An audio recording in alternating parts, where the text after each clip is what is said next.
Thank you. Let's turn now to the issue of immigration and border security. President Biden, a record number of migrants have illegally crossed the southern border on your watch, overwhelming border states and overburdening cities such as New York and Chicago, and in some cases causing real safety and security concerns. Given that, why should voters trust you to solve this crisis?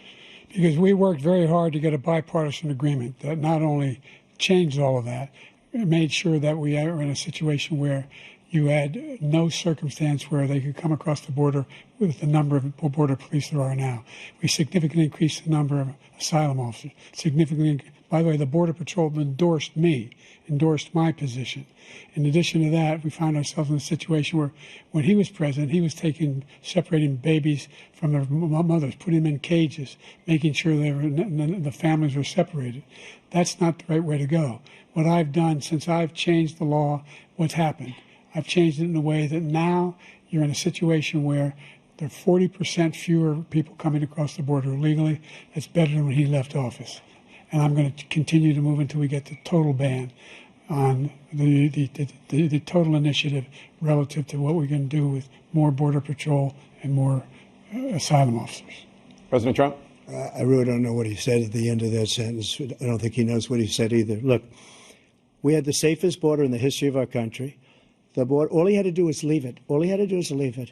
He decided to open up our border, open up our country to people that are from prisons, people that are from mental institutions, insane asylum, terrorists. We have the largest number of terrorists coming into our country right now, all terrorists, all over the world, not just in South America, all over the world. They come from the Middle East, everywhere. All over the world they're pouring in. And this guy just left it open. And he didn't need legislation because I didn't have legislation. I said, close the border. We had the safest border in history. In that final couple of months of my presidency, we had, according to Border Patrol, who is great, and by the way, who endorsed me for president, but I won't say that, but they endorsed me for president. Brandon, just speak to him. But look, we had the safest border in history. Now we have the worst border in history. There's never been anything like it. And people are dying all over the place, including the people that are coming up in caravans. Thank you, President Trump. President Biden?